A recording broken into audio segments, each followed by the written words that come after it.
Welcome to Money Saving Home. This is my second video I'm doing, and I'm going to talk to you about melting down wax and purifying it, filtering it. So you're going to need 6 things to start off. You're going to need 2 pots. You're going to need preferably some gloves. You're going to need a filter cone and some filters. And you're going to need a spoon. So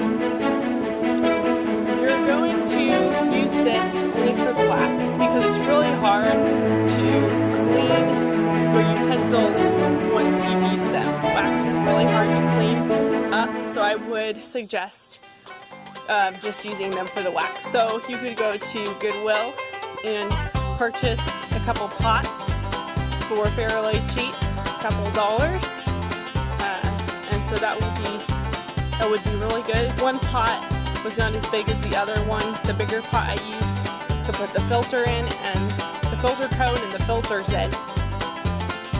So that was the bigger pot so that the filter cone would not go too far down. The smaller pot worked out well. As you keep adding wax, it keeps melting down, so there's actually not as much wax as you first think. So to start off, you're going to take your pot, in which in my case was the smaller pot, and I added a little bit of water. And then I took my gloves and I started breaking off pieces of wax. I did try to use a spoon first, my metal spoon, but it worked better to just use the rubber gloves, or you could use your gloves that you do to work your bees. That way I didn't get stung. There was quite a few bees in there in the wax, so I didn't want to get stung, so I had my gloves on. So I break off pieces and I would continue adding them to my pot with a little bit of water in it. And I had turned the stove on high, and you just let it keep melting, let it boil, keep stirring it, let it boil, keep adding your comb until it's all melted. From there, you're going to take your bigger pot, you're going to put a little bit of water in it. Make sure that the water is warm.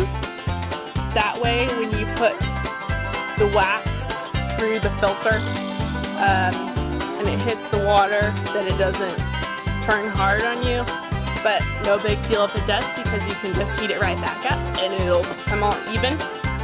So you're going to pour all that junky wax. You're going to pour it through the filter into the other pot. And you're just going to make sure it's all melted. Once all the filtered wax is melted, then you're going to take it off the stovetop, and you're going to let it sit for several hours until it hardens. I had the cap on for most of the time, the pot lid. I had it on for most of the time. So I probably did it about 3 in the afternoon. I had melted it, and by that night it was pretty well set, but it was still warm.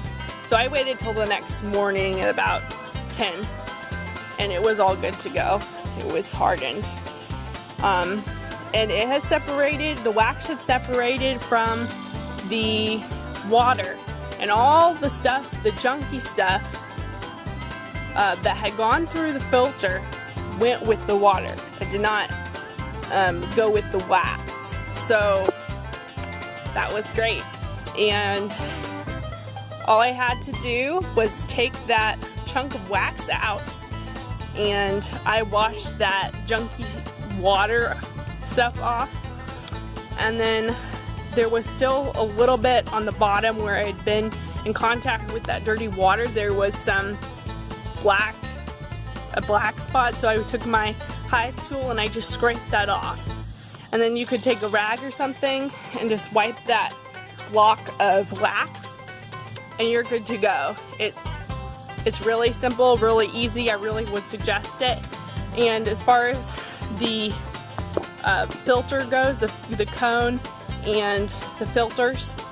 You can get them off of Amazon for 30 bucks, the cone and the filters. And I would really suggest this. This is really simple and easy, and you could use it over and over. Every time you do your honey extracting, you can melt that and use that wax, either your own candles, or you could take it to a local bee store. Our local bee store in our area is Stadiant, and they give you a little money for it. So I would really suggest it. Please subscribe to my channel and visit my website at moneysavinghome.xyz. Thank you so much for watching.